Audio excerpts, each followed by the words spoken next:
Por eso hoy hemos convenido charlar con José Simonella, titular del Consejo Profesional de Ciencias Económicas, del tema que hace la economía, por cierto. ¿Cómo estás, José? Bienvenido. ¿Qué tal? Buenas noches. Bien, un gusto. Bien, igualmente.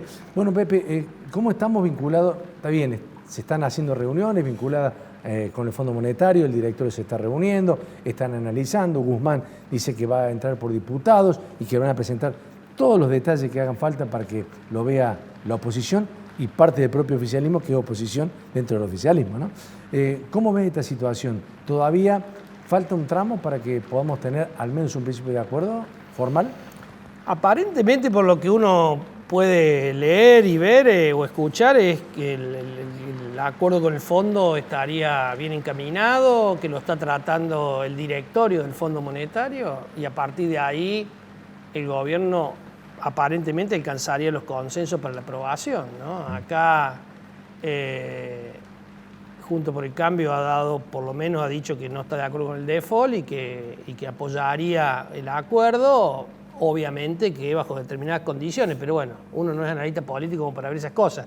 Digo, Argentina no tiene muchas alternativas a no firmar el acuerdo con el fondo, porque lo contrario, la situación se complicaría de manera muy importante, Pepe, inflación, tipo de cambio. Así que vos fíjate que la sola expectativa de que el acuerdo está encaminándose le ha puesto un techo a los dólares financieros y le ha permitido al gobierno, con una aceleración de las devaluaciones que hace todos los días, esas mini devaluaciones, ir disminuyendo la brecha, digamos, cuestión que es necesaria para fomentar las exportaciones y tratar de desalentar un poco las importaciones. Al mismo tiempo, creo que lo hemos hablado contigo, con Ricardo, cuando hemos estado en otra oportunidad, tampoco es la panacea la firma del acuerdo con el Fondo Monetario, digo, ¿no? No, es una condición necesaria, pero no suficiente. Claro. Pero sí es cierto que si el gobierno actúa inteligentemente desde el punto de vista económico, es posiblemente el puntapié inicial para cambiar una tendencia de profunda incertidumbre y preocupación. Así que el acuerdo del fondo, si uno lo encadena con una mejora o una recuperación de algunos sectores de la economía y una pandemia que comienza a ceder, bueno, puede ser el puntapié, digamos, como para empezar a encadenar algunas buenas noticias, aunque no la solución de todos los problemas que tenemos los argentinos, pero sí tratar de salir de esta preocupación permanente que tenemos los argentinos con inflación, tipo de cambio, digamos. Me da la sensación, un poco por la edad mía y también un poco tuya, que si este programa lo hubiéramos hecho o estaríamos haciéndolo 20 años atrás, sería también un poco lo mismo en este sentido. Estamos prometiendo y después las cosas no se cumplen normalmente por parte del gobierno, ¿no? Bueno, obviamente Argentina es de esos países, hay quienes dicen que son de esos países que vos te vas 3 días y volvés y cambió todo, y te vas 30 años y volvés y no cambió nada. Argentina lamentablemente tiene problemas estructurales que no hemos tenido la capacidad de solucionarlo y que son los responsables de la situación actual. O sea, todo el mundo habla de la inflación, pero nadie habla del déficit, digamos, que acarrea el Estado desde hace años, claro, con gastos superiores a los ingresos y con gastos, por otra parte, ineficientes, ¿no? Yo sé que no es fácil porque cada uno tendrá su forma, su fórmula, pero difícilmente a veces se puede aplicar, porque todos hablan, cuando están de este lado, cuando llegan a estar en la función, se les dificulta todo aquello que dijeron, difícil de hacerlo. Pero digo, en sencillas palabras, en poco tiempo, la inflación es un dato, 4% tenemos otra vez en este mes que ha pasado, 3,9, 3,6 en Córdoba, alrededor del 4%. Para que baje la inflación, ¿qué es básicamente lo que habría que hacer? Como 2 o 3 medidas mínimas. Hay que bajar el gasto público ineficiente, de tal suerte de que el déficit disminuya y que no haya que financiarlo con emisión monetaria. Argentina es un enfermo que siempre gasta más de lo que tiene, digamos, salvo excepciones, digamos, pero si uno agarra 4 décadas, Argentina viene gastando más de lo que tiene, o 3 décadas, y viene gastando más de lo que tiene, y en ese gasto genera presiones. Si lo financias a esa diferencia entre los ingresos y los gastos con endeudamiento, ese endeudamiento por lo general es externo, porque nosotros tenemos un mercado de capitales muy pequeño en Argentina y hay que financiar afuera. Y eso genera a la corta presiones sobre el tipo de cambio, y si no lo financias con endeudamiento, eso es lo que hizo el gobierno de Macri, digamos, si no lo haces con endeudamiento y lo financias con emisión, como está haciendo este gobierno, 2,2 billones de pesos es la emisión, eso es 2,2 millones de pesos se emitieron en el año 2021 para financiar gasto, genera inflación. Entonces, lo que vos querés solucionar por un lado, dando subsidio, lo terminas erosionando por el otro, generando inflación. Así que hasta que los argentinos no entendamos que lo que tenemos que es ceñirnos a un presupuesto y estar dispuestos a discutir en qué sectores hay espacio para recortar sin generar perjuicio a los que menos tienen y sin impactar sobre la necesidad de desarrollo en Argentina, va a ser muy difícil solucionar los problemas. Y de nuevo, lo que los electores no quieren escuchar, que es un ajuste, y lo que los políticos no quieren transparentar, lo hacen por intermedio de la inflación.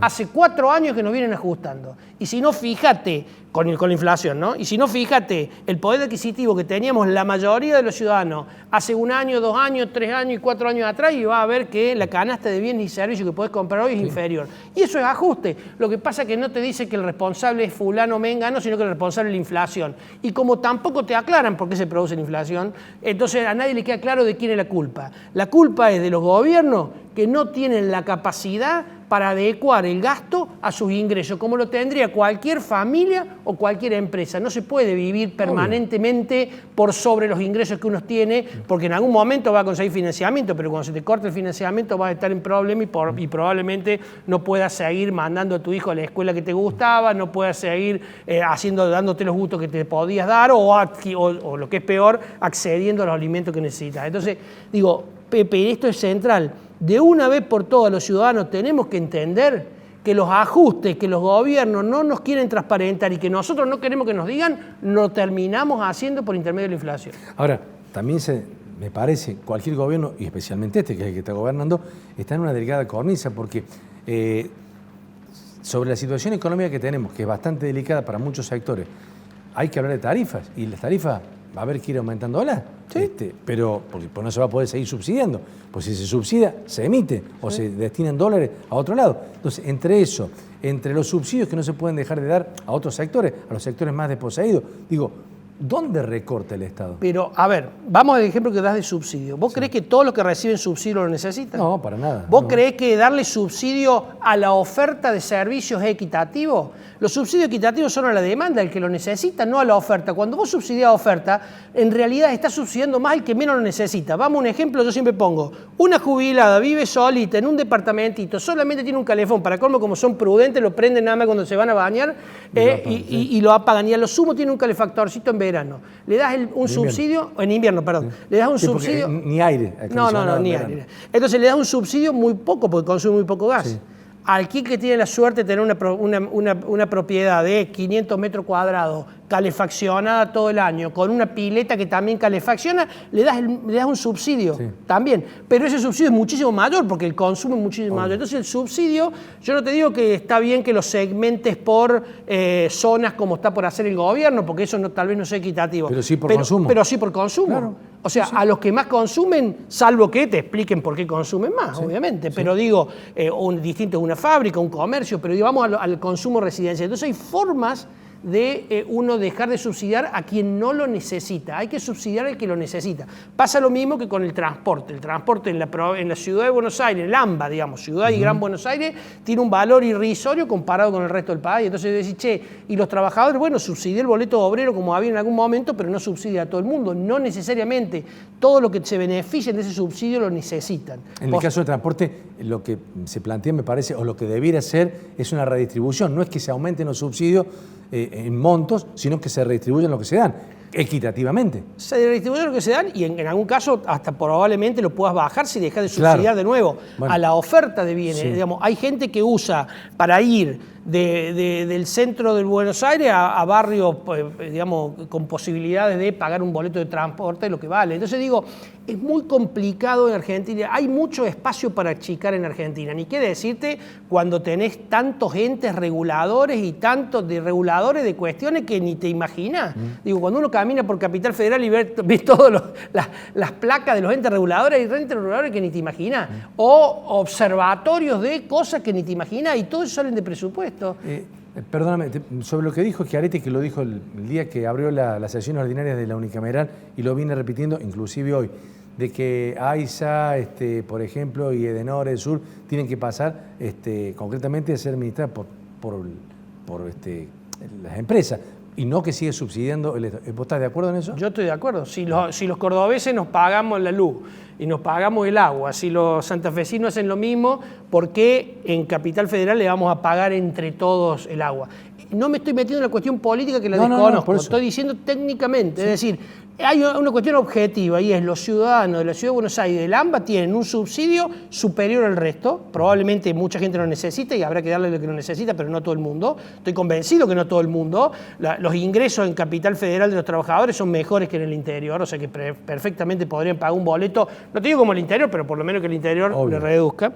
Y por otro lado, las empresas de agua, como está diciendo vos, y de luz, en las provincias está en cabeza de cada provincia, mientras que en Buenos Aires lo tiene en cabeza de la nación, así que me parece que ahí sí hay espacio. Pero podríamos hablar de la cantidad de asesores que tienen los legisladores, podríamos hablar del tamaño del Estado en cuestiones ineficientes, como qué sé yo, la biblioteca, siempre ponen el ejemplo, caemos siempre el mismo ejemplo, pero digo, la cantidad de empleados que tiene la biblioteca del Congreso, sí. Digo, hay espacio, y yo con esto no digo que echemos gente, no digo eso, yo digo, reestructuremos y vayamos al gasto donde el gasto tiene que ser eficiente y no en espacio donde el gasto no es eficiente. Fíjate la cantidad de publicidad que tenemos en los medios.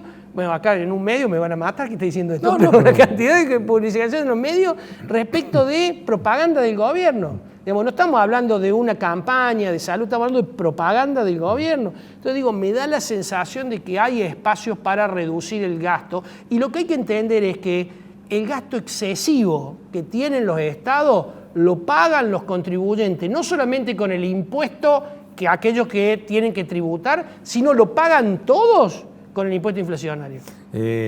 Además, en una economía tan irregular como la nuestra y tan en negra como la nuestra, también es muy difícil. A ver, son pocos los contribuyentes en rigor de verdad que hay en el país. Si te pones a ver con la cantidad de economía informal que hay. Lo que pasa que desde esa óptica son pocos los contribuyentes que por ahí pagan impuestos a las ganancias, digamos, bueno, ¿no? Pero recuerda que cada vez que vos compras algo, estás pagando los impuestos al consumo. Está bien. Entonces, y los impuestos al consumo son los impuestos más importantes que recauda el Estado. Y los tienen todos, ¿no? En los autos, en el combustible, en donde vos busques. En todo tienen, la leche. Los bienes de primera necesidad. Entonces, digo, por ahí cuando, yo me acuerdo en una época, algunos se desgarraban con el tema de las tarifas, nunca nadie planteó quitarle el componente impositivo a las tarifas. Cuando va a aumentar tarifas también tiene un componente impositivo importante. Entonces digo, los impuestos del consumo, que son los de más fácil recaudación y que son por otra parte los más inequitativos, ¿por qué? Bueno, porque los que menos tienen consumen la mayoría de sus ingresos y por ende pagan un impuesto muchísimo más alto. Es decir, una persona de escasos recursos paga el 20% de IVA, para decir un ejemplo, el 21% de IVA de todo su ingreso, y aquel que tiene la suerte de un ingreso más alto y ahorrar una parte importante de su ingreso probablemente consuma el 20% de su ingreso y entonces paga el impuesto del IVA sobre el 20% del consumo. Entonces ahí digo, para hacerlo fácil y rápido, ¿dónde está la inequidad? Entonces digo, ojo que impuestos pagamos todo y el impuesto inflacionario lo pagamos todo y fundamentalmente los que menos tienen, porque los que menos tienen son los que no se pueden proteger de la inflación. ¿Por qué? Porque consumen todo. Vos decías recién, la inflación 3,9, sí, pero la inflación del alimento, digamos, el aumento de precio del alimento es 4,9. Sí, así es. Es decir, que los alimentos subieron casi el 5%. Ahora, una persona pobre consume casi todo su ingreso en alimentos, no tiene la suerte de poder comprar todos los bienes y servicios que tiene un índice de precio. Y lo cual lleva una parte impositiva. Lo cual lleva una parte impositiva, pero además la inflación para esa persona es del 5%. Claro. Porque no se puede defender y no tiene posibilidad de ahorrar. Aquel que tenga posibilidad de ahorrar, sus ingresos es impactado una parte y la otra parte del ingreso, lo que ahorra, tiene alguna posibilidad de defender. Posiblemente hoy hay tasas reales negativas, pero hay alternativas que si no te dejan empatado con la inflación, te hacen perder menos que aquel que enfrenta un índice de precios sobre todo su consumo. Bueno, más claro, échele agua. José, como siempre, Pepe, un abrazo grande y gracias por ayudarnos un poquito. Creo que ha sido muy claro en los conceptos, en los ejemplos que ha dado para que todos lo entendamos. Muchísimas gracias